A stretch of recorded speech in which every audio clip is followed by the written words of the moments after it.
Mais um tirando da caixa.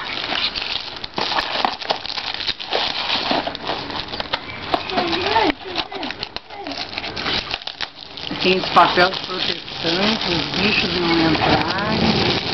Muito bem protegido. É uma marca muito boa e muito deliciosa esse bombom. Se abre aqui ao lado.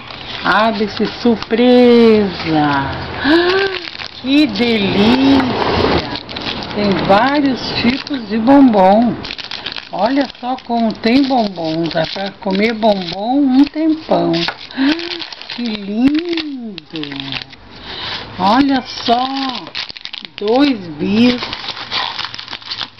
Olha só, tirando os bombons da caixa. Que delícia! É uma delícia. Mas que delícia! Não vou resistir. O amor. Vou abrindo o bombom. Vou mostrar para vocês como se abre o bombom. E depois que está aberto, o que se faz? Come-se.